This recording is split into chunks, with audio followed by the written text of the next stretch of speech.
Assalamualaikum warahmatullahi wabarakatuh.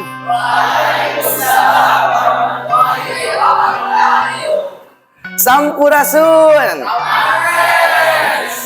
Pangkeun wastapun Abdul Paing Akbar kelas 10-12. Kuring bade ngadongeng anu jejerna dalem poncel.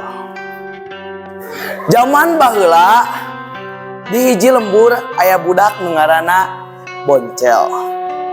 Pagawean sapopoena nyaeta ngurus kuda di kadaleman.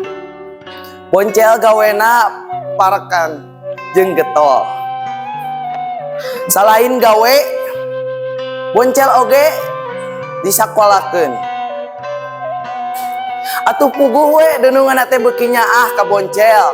Sabab naon anu dipiwurukna gampang narep. Beuki lila ilmu Boncel beuki loba jeung beuki pinter.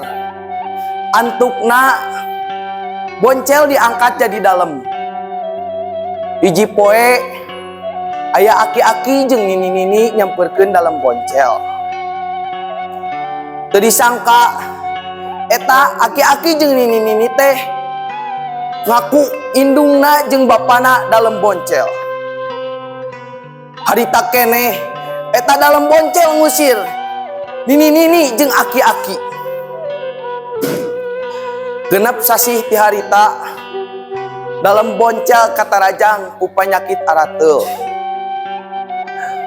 Sadaya ubar teu aya nu tiasa nyageurkeun kana eta panyakit. Dina manahna anjeunna ngangken yen pangna ngadak-ngadak teu damang teh nyaeta kulantaran doraka kakolotna. Tak kitu anu tiasa kapihatur hapuntenna seueur kelepatan. Wassalamualaikum warahmatullahi wabarakatuh.